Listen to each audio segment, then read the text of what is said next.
Few imagined that in January of 2025, a case that shocked Mexican society 26 years ago would be resolved. A case that still lacked a concrete resolution and threatened to increase the lists of unpunished crimes. However, against all odds, that long-awaited search for culprits materialized when the authorities of Aguascalientes stood in front of a microphone and assured that they had found the whereabouts of the alleged murderers of Dylan Randall Mercado Gonzalez, a small child of only 4 years old who in 1999 had been found dead. Everything around him indicated that it had been an atrocious murder, and soon things quickly escalated. The case caused such an impact at that time that the following year it served as inspiration for a very famous television cycle hosted by the admired Silvia Pinal. After the reenactment of the terrible events, the echoes calling for justice for Dylan multiplied and new clues emerged. But let's not get ahead of ourselves. What really happened to Dylan? Why does the Mexican people blame the authorities for not acting in time? What was the story behind the touching burial of the little one? How was it possible to find his attackers so many years later? To try to answer these and other questions, we are going to delve into the terrifying case of the boy from the container. This is a case that is currently happening, so some data may vary. New data may appear, some data that is currently known may be corrected, so I want to clarify that before we start, and if you are interested in these types of cases that often remain unresolved, comment unresolved below, and we will continue with this theme. If there are more than 200 people commenting, we will make another video of an unresolved case. Let's get started.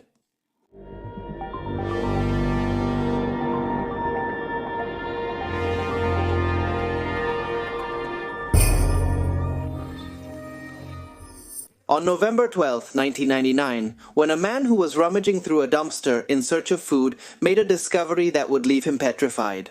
The first thing he noticed was that the dumpster in question had a strong foul smell. Of course, that was not strange. It often happened that among the garbage there were things in a state of decomposition. However, that smell was more intense and persistent. The man was overcome by a bad feeling and somehow knew he was not about to encounter the simple leftovers of something that had been a neighbor's lunch or dinner. He knew that smell was the precursor to something much worse. With trembling fingers, he rummaged, fearing a dog's or cat's head might appear any moment. Mentally, he had started to prepare himself for something truly nauseating, but nothing he could imagine was up to par with what he would end up seeing. The smell was coming from a huge cardboard box. It was tied with a rope and dark stains could be seen in some corners. A thick liquid had started to seep out, soaking everything. There was no doubt that this liquid was blood. The rest was more and more nightmarish. Upon pulling the rope that kept the box closed, the man found a Christmas tablecloth. A tablecloth that should have been decorating a table in one of those typical family postcards, where everyone is smiling. But no, the tablecloth was wrapping a small body. It was a corpse that showed multiple signs of abuse and was wearing a shirt from the movie 101 Dalmatians. We don't know if the person who came upon such a horrendous scene screamed. We do know that he didn't take long to report it. The aftermath was predictable. Sirens, patrol cars, yellow tapes to mark off areas, police, doctors, personnel authorized to handle bodies. The entire population around quickly realized that something was happening, and despite attempts to maintain some confidentiality, rumors quickly spread. A dead child had been found in hot waters. Many covered their mouths as if trying to stifle a scream. The mothers closed their doors and forbade their children from going out. There was a killer loose among them. What was happening? The questions, along with the terror, filled everything, and during the hours that followed, people did not stop mentioning the atrocious discovery. Soon the media showed up, and what was local news began to take on national hues. All eyes turned to that part of the map, and the headlines kept repeating. What happened to the boy from the container? Things started coming to light. It was known that inside the container, in addition to the boy's body, a stained knife was found. It was also known, thanks to the autopsy, that the boy in the container was only 4 years old and had died from cranial trauma, cervical spinal cord trauma, and bladder rupture. But not only that, the autopsy had also left other certainties. The little one's body had more bruises and scars, many already old. This could only mean one thing. The boy had been receiving constant abuse for some time. Who could have done something so terrible to him? It was a mystery, one of many, because the other strange thing was that no one claimed the boy, no one had raised the alarm about the disappearance of a minor, no one had pointed out his absence, which suggested that probably his close ones had something to do with the matter. The big question was how to identify these possible suspects if they didn't even know the boy's name. In an attempt to shed some light on these aspects, a sort of identikit of the boy from the container was made, and some photos of his body were published. This material circulated in newspapers, general media, and soon pamphlets were made that filled the streets of Aguascalientes. Within hours, 2 key witnesses came forward. The first was Luna Galejos, who had seen a man get out of a taxi meters away from the container where the boy was found. What caught her attention was that he was carrying a huge cardboard box tied with a rope. The other testimony was from Jesus Muñoz Macias. And who was Jesus, the taxi driver who had driven the suspect in question? The man confirmed that he had indeed driven a man with a box on November 12th at 7:25. He had picked him up at the bus station. Those were important details, or they could have been if the taxi driver or the woman had better remembered the face of the man they saw. What was first glimpsed as a hope quickly turned into a dead end. Some believed that the case would cool down over time, as is often the case with such high-impact news. However, it was not so. People gathered on the corners in fear, but also eager to find the culprit of that nightmare. They yearned to feel reassured that the children were safe. As the days went by, the neighbors insisted more and more to the authorities for the appearance of at least one clue. Nobody wanted to allow the issue to be forgotten. They knew that if the cameras left, they could be at the mercy of a monster capable of doing terrible things. Their insistence was so great that the case would end up reaching a famous television program in 2001. Woman, Real-Life Cases was a 1986 Mexican anthology series. Silvia Pinal hosted and produced the show for Televisa. Its tremendous success kept it on air until 2007. The program initially emerged to help victims and survivors of the 1985 earthquake, and then began to show stories based on real events in fictions that often featured the appearance of a recognized star and served as a springboard for those just starting out. The cycle denounced problems such as physical abuse, psychological abuse, societal machismo, and so many other things. At a certain point, it became customary for Pinal to present the cases that people sent her through letters and faxes. In this way, anyone had the chance to use this product to tell their tragedy and seek help. Slowly but inexorably, the audience became loyal, celebrating the commitment the program had to current affairs. It's no wonder then that in 2001, the incident of the container boy reached the set. In this way, the case not only gained greater significance, but that was the kickstart for a new twist. A woman and a man approached the nearest police station.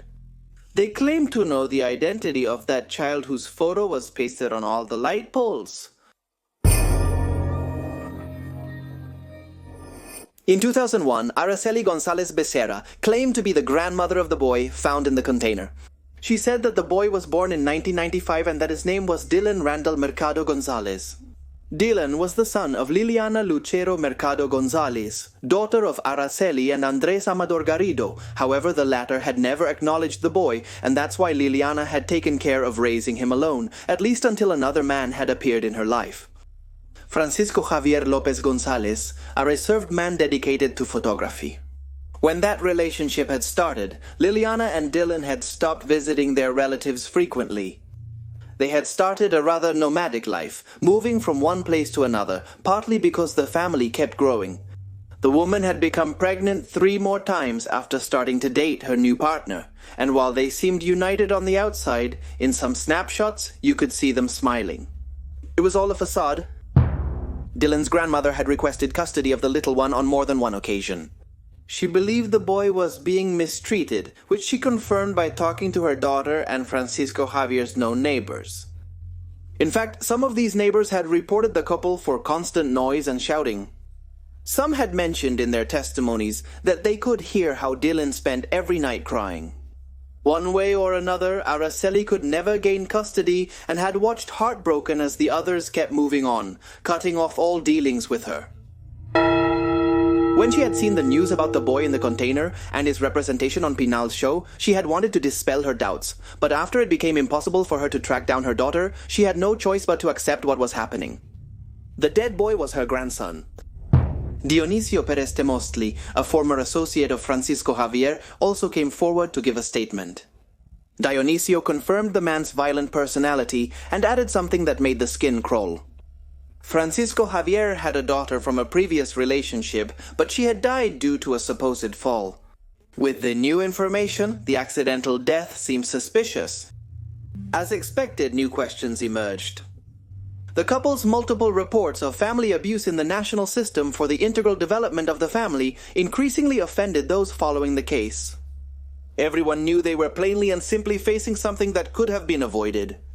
But it was not the time to look back, but to the future, to the possibility of achieving justice. A possibility that would take more than 2 decades to present itself, and that's how our story returns to the beginning. The grave and the news. There are many who do not know that for a time the boy from the container had another identity. Yes, what you hear. And it is that before Dylan was recognized by his grandmother, the authorities had found themselves at a crossroads. What should they do if nobody claimed the body? Should they stay indefinitely at the forensic medical service? Should he be buried in a mass grave? During these debates, Margarita Alonso Castillo, a neighbor of the Jose Lopez Portillo colony, proposed adopting the child to give him a proper burial. She asked the state justice attorney's office about this possibility without hesitation. The then prosecutor was moved by the case and gave the green light to this initiative. Thus, the boy from the container had been baptized by Margarita as Leonardo Misael Barranco Alonso. Thanks to this, he was able to receive his death certificate and finally rest in Tombstone 132 in the Isle of the Holy Cross in the Eternal Garden Cemetery. Today, next to his grave is also that of Margarita, who passed away on January 8, 2018. The escape of the couple, formed by Dylan's mother and stepfather, reached the Federal Bureau of Investigation, who followed all the alleged traces that involved American soil. All in vain, Liliana and Francisco had never left Mexico. In early January of 2025, it was learned that the duo had been living all the time in Chetumal, Quintana Roo. Francisco Javier continued his trade there as a photographer, and he constantly moved from Jalisco to Aguascalientes to develop his material. It was also reported that the couple was known for professing the belief that human beings contain a part of God within them. It should be noted that the crime for which they were arrested is considered a more serious crime, as they not only took someone's life, but also held a position of superiority, which put the victim in a defenseless situation. This potentially increases the severity of their penalty. It was also mentioned that this occurred shortly after the couple's ordeal. They could have tried to adopt another boy to pass him off. Dylan remains the same person. It's clear to everyone that something doesn't add up. How could these two individuals evade capture if they were so heavily pursued? While everyone celebrates the step taken, it is equally true that increasingly emphatically, an investigation is being demanded to clarify why such slow action. This has brought other irregularities to light. Not to go any further, testimonies of people who had been violated by law enforcement to confess guilt when everything had started have come to light. Apparently, the police felt the social pressure so much that on more than one occasion, instead of improving their investigations, they wanted to falsely close the case. If any of this is proven, we would be facing an increasingly larger scandal. Meanwhile, oblivious to the criticism, the Aguascalientes prosecutor's office has described the arrest as a historic action for the administration of justice.